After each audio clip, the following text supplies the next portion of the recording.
കാണികൾ നമ്മൾ എന്തറിയുന്നു, കണ്ണീർ മിഴികളെ മറയ്ക്കുന്നു. അലകടൽ നടുവിലും അഖില മനസ്സിലും അണുവിലും പള്ളിയുറങ്ങുന്നു. ഈശ്വരൻ മനുഷ്യനായി അവതരിച്ചു, ഈ മണ്ണിൻ ദുഃഖങ്ങൾ സ്വയം വരിച്ചു. ഇരവും പകലും കരയും കടലും ഇടചേർന്ന ജീവിത കളിയരങ്ങിൽ ഈശ്വരൻ മനുഷ്യനായി അവതരിച്ചു, ഈ മണ്ണിൻ ദുഃഖങ്ങൾ സ്വയം വരിച്ചു. ഓം ഗുരുബ്രഹ്മ ഗുരുവിഷ്ണു ഗുരുർദേവോ മഹേശ്വര, ഗുരു സാക്ഷാത് പരബ്രഹ്മ, തസ്മൈ ശ്രീ ഗുരവേ നമഃ.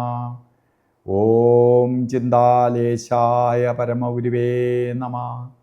ഓം ചിന്താലേശായ പരമഗുരുവേ നമഃ. ഓം ചിന്താലേശായ പരമഗുരുവേ നമഃ. നമസ്കാരം. ചിന്താലയ ഗുരു വിഷ്വൽ മീഡിയയുടെ ഒരു പ്രത്യേക എപ്പിസോഡിലേക്ക് എല്ലാ മാന്യപ്രേക്ഷകർക്കും സുസ്വാഗതം. ഇന്ന് ഭഗവാൻ ചിന്താലേശൻ്റെ ചിന്താലയ ആശ്രമം, അതായത് പോത്തങ്കോട് ആശ്രമത്തിലെ ഉത്സവവുമായി ബന്ധപ്പെട്ട വീഡിയോയാണ് ഞാനിന്ന് ചെയ്യണേ. ഉത്സവവുമായി ബന്ധപ്പെടുക എന്ന് പറഞ്ഞാൽ ഭഗവാന്റെ 2 ഉത്സവങ്ങൾ ഒരുമിച്ച് നടക്കുകയാണ്. അതായത് ജന്മനാളാഘോഷവും മഹാസമാധി ദിനവും. ജന്മനാൾ വരുന്നത് 2026 ജൂൺ മാസം 20-ാം തീയതി. 17-ാം തീയതി തൊട്ട് ഉത്സവം ആരംഭിക്കും. 16-ാം തീയതി ശരിക്ക് 17-ാം തീയതി തൊട്ട് ആരംഭിച്ച് 26-ാം തീയതി വരെ നീണ്ടു നിൽക്കുന്ന ഉത്സവമാണ്. അതിൽ നമുക്ക് പ്രധാനപ്പെട്ട ഉത്സവ ദിവസങ്ങൾ നിങ്ങളെ ഭഗവാന്റെ എല്ലാ ദിവസവും ഉത്സവത്തിൽ പങ്കെടുക്കാൻ വേണ്ടി എല്ലാ ഭക്തരെയും ക്ഷണിക്കുകയാണ്. അതിലുപരി പ്രധാനപ്പെട്ട 2 ദിവസങ്ങൾ, അതിൽ ജന്മദിനം 26 ജൂൺ മാസം 20-ാം തീയതി. 20-ാം തീയതി ഭഗവാന്റെ ജന്മദിനമാണ്. അന്ന് മിഥുനമാസം 6-ാം തീയതിയാണ്, ശനിയാഴ്ചയാണ്. അന്ന് ദിവസം വളരെ ആഘോഷം എന്ന് പറയുമ്പോൾ എന്താണ്, ഞങ്ങളുടെ ഭഗവാന്റെ ആശ്രമങ്ങളിൽ ഏറ്റവും വലിയ കലാപരിപാടികളല്ല ഭഗവാൻ ഏറ്റവും ഇഷ്ടം. അന്നദാനം, അതായത് സദ്യ, അതുപോലെ പൂജാതി കർമ്മങ്ങൾ. ശരിക്കും 20-ാം തീയതി സമാപിക്കുന്ന രീതിയിൽ 17-ാം തീയതി തൊട്ട് 72 മണിക്കൂർ നീണ്ടു നിൽക്കുന്ന അഖണ്ഡനാമ ജപയജ്ഞം, അത് യജ്ഞമാണ്, അത് നടക്കും. അതിനൊപ്പം തന്നെ പ്രധാന പൂജകൾ നടക്കും. 19-ാം തീയതി ആവട്ടെ, 20-ാം തീയതിയിലേക്ക് നമുക്ക് വരാം. 19-ാം തീയതി അവിടെ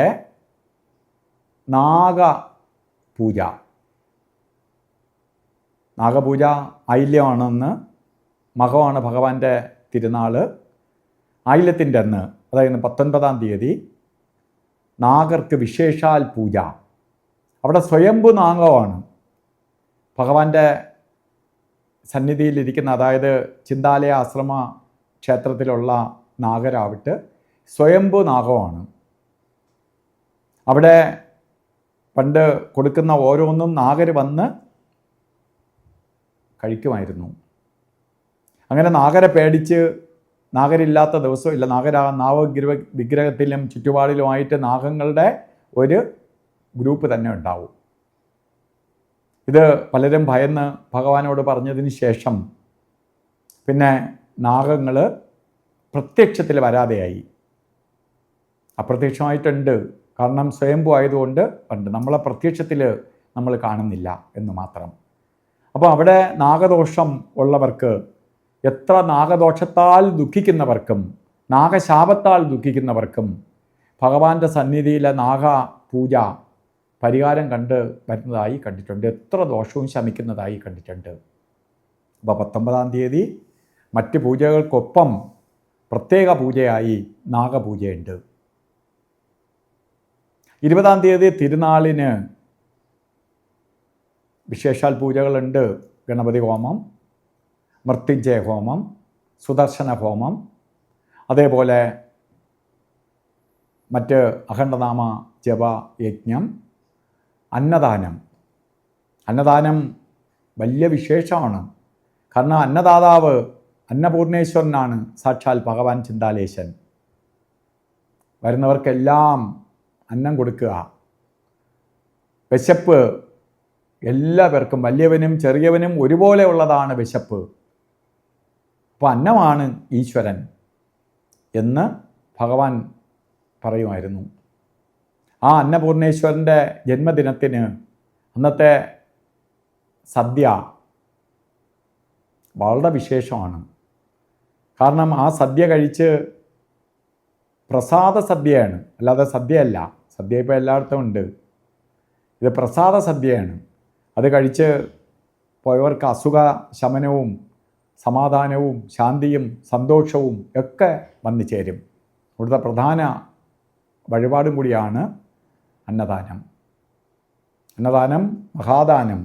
അതുകൊണ്ട് അന്ന് അന്നദാനം, ഇങ്ങനത്തെ സദ്യ പങ്കെടുക്കാം. ഭഗവാന്റെ ജന്മനാളിന് എല്ലാ ഭക്തരെയും ഞാൻ ചിന്താലയ ആശ്രമം, ഭഗവാന്റെ സമാധി സ്ഥലമായ ചിന്താലയ ആശ്രമത്തിലേക്ക് ക്ഷണിക്കുകയാണ്. അതുപോലെ തന്നെ 26-ാം തീയതി,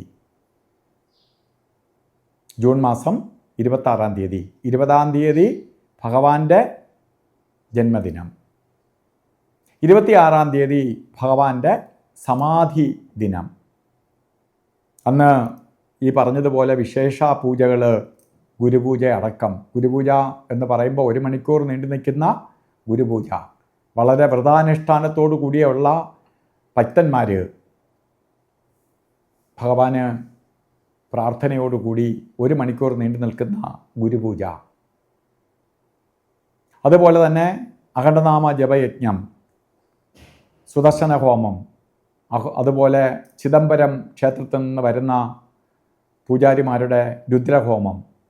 ഇങ്ങനെ എല്ലാവിധ ഹോമത്തോടൊപ്പം തന്നെ അന്നദാനവും ഭഗവാന്റെ സമാധി ദിനത്തോടു കൂടി നടക്കും.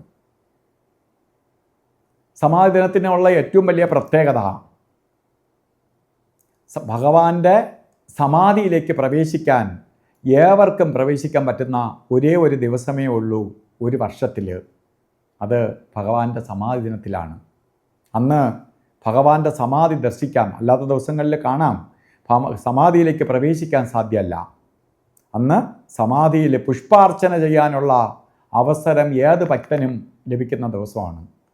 ഒരു വർഷത്തിൽ ഒരേ ദിവസം ഭഗവാന് പുഷ്പാർച്ചന ചെയ്യാം.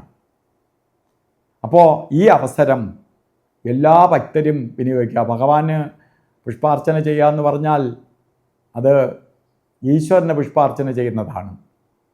നമുക്കൊരു അമ്പലത്തിലും കയറി വിഗ്രഹത്തിലേക്ക് പുഷ്പാർച്ചന ചെയ്യാൻ സാധ്യമല്ല. എത്രയോ 12 മഹാശിവക്ഷേത്രങ്ങൾക്ക് സമമാണ് ഒരു സമാധി, ഒരു മഹാസമാധി. ആ മഹാസമാധിയിൽ 12 ശിവക്ഷേത്രത്തിൽ നിങ്ങൾ ശിവലിംഗത്തിൽ പുഷ്പാർച്ചന ചെയ്യുന്നതിന് സമമാണ് ഭഗവാന്റെ ജീവസമാധിയിൽ പുഷ്പാർച്ചന ആത്മലിംഗത്തിൽ ചെയ്യുക എന്നത്. അതിന് അവസരം കിട്ടുന്ന ഒരേ ഒരു ദിവസമാണ്. സ്ത്രീ പുരുഷ ഭേദമന്യേ എല്ലാവർക്കും അന്ന് സമാധിയിൽ പുഷ്പാർച്ചന ചെയ്യാം. ആ ഒരു സുവർണ അവസരമാണ് ശരിക്ക് ട്രസ്റ്റ് ഒരുക്കിയിട്ടുള്ളത്. അതുകൊണ്ട് എല്ലാ ഭക്തരും സമാധി, ഭഗവാന്റെ സമാധി ജീവസമാധിയാണ്. ഭഗവാൻ സമാധിസ്ഥനായിരിക്കുകയാണ്, യോഗനിദ്രയിലിരിക്കുകയാണ്. ആ നിദ്രയിലിരിക്കുന്ന ഭഗവാന് ദർശിച്ച് ഭഗവാന് പുഷ്പ അർച്ചന നടത്താൻ പറ്റിയ അവസരം എല്ലാവരും വിനിയോഗിക്കുക. കാരണം ഇത്രയും മഹാപുണ്യം, സർവ കാര്യസിദ്ധി ഉണ്ടാവും, സർവ ഐശ്വര്യവും വന്നു ചേരും. ആ പുഷ്പാർച്ചന കൊണ്ട് ആ ദൃഷ്ടി പതിയുകയും പുഷ്പാർച്ചന നടത്താനുള്ള ഭാഗ്യസിദ്ധിക്കുകയും ചെയ്താൽ.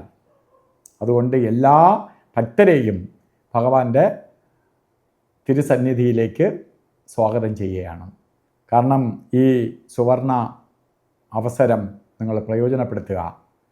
കാരണം ഭഗവാനെ കണ്ടിട്ടില്ലാത്തവരും ഭഗവാന്റെ അനുഗ്രഹം ലഭിക്കാത്തവരും ഒക്കെ ധാരാളം പേരുണ്ട്. നിങ്ങൾക്കെല്ലാം ഭഗവാനെ ശരിക്കും യോഗനിദ്രയിലിരിക്കുന്ന ഭഗവാനെ ദർശിക്കാൻ കിട്ടുന്ന ഒരു അവസരവും കൂടിയാണ് ഈ സമാധി ദിനം. ഇപ്പോൾ ഉത്സവം നമുക്ക് 26 വരെ ഉണ്ട്. 17 തൊട്ട് എല്ലാ ദിവസങ്ങളിലും പൂജയും വഴിപാടുകളും എല്ലാം നടക്കുന്നുണ്ട്. പ്രത്യേകിച്ച് ഈ 2 ദിവസം, ഈ 3 ദിവസം, ഒന്ന് നാഗരുടെ ദിവസമായ 19, ജന്മദിനമായ 20 ജൂൺ മാസം 19, ജൂൺ മാസം 20 ജന്മദിനം, 26 സമാധി ദിനം. ഈ 3 ദിവസം വിശേഷ ദിവസങ്ങളാണ്. എല്ലാ ദിവസവും വിശേഷമുണ്ട് എങ്കിലും ഈ 3 ദിവസത്തിന് വളരെ പ്രാധാന്യമുണ്ട്. പൂജയുടെ നോട്ടീസ് ഞാൻ ഇതിൽ കാണിക്കുന്നുണ്ട്. ഓരോ ദിവസം ഏതൊക്കെ പൂജകളാണ്, അതാണ് അതിനെക്കുറിച്ച് വിശദീകരിച്ച് പറയാത്തത്. അത് കണ്ട് പരമാവധി എല്ലാവരും ഈ പൂജയിൽ പങ്കെടുത്ത് പുണ്യം നേടുക. കാരണം പൂജയുടെ പുണ്യം ലഭിക്കണമെങ്കിൽ പൂജയിൽ പങ്കെടുക്കണം. ആ പൂജ അത് ഭഗവാന്റെ സന്നിധിയിൽ ചെയ്യുന്ന, ഈശ്വര സന്നിധി ചെയ്യുന്ന പൂജയായതുകൊണ്ട് ആ പൂജയ്ക്ക് പ്രാധാന്യം കൂടുതലാണ്. അത്രയും അമൃതതുല്യമാണ് ഓരോ പൂജയിലും നിന്ന് കിട്ടുന്ന പ്രസാദം. അതുകൊണ്ട് ആ പ്രസാദം കൈപ്പറ്റാൻ വേണ്ടി എല്ലാ പൂജയിലും പങ്കെടുക്കാൻ ശ്രമിക്കുക. മറ്റുള്ള ഭക്തരിലേക്കും കൂടി ഈ ചാനൽ ഷെയർ ചെയ്ത് കൊടുക്കുക. കാരണം ഇത് മറ്റുള്ള ഭക്തരെ കൂടി അവർക്കും ഭഗവാന്റെ അനുഗ്രഹം ഉണ്ടാവിട്ട്. അതുകൊണ്ട് ചാനൽ സബ്സ്ക്രൈബ് ചെയ്യുന്നതിനൊപ്പം തന്നെ ബെൽ ബട്ടൺ അമർത്തുക.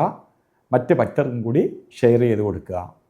കാരണം ഭഗവാന്റെ അത്ഭുതങ്ങളും ഭഗവാന്റെ അനുഗ്രഹവും നിങ്ങൾക്കുണ്ടാവും. കാരണം ഇത് ഓരോ ആളിലേക്ക് എത്തുന്നതോടുകൂടി അവർ ഭഗവാനെ സ്മരിക്കുകയും അവരും കൂടി രക്ഷ നേടുകയും ചെയ്യും. അതിന് സംശയം വേണ്ട.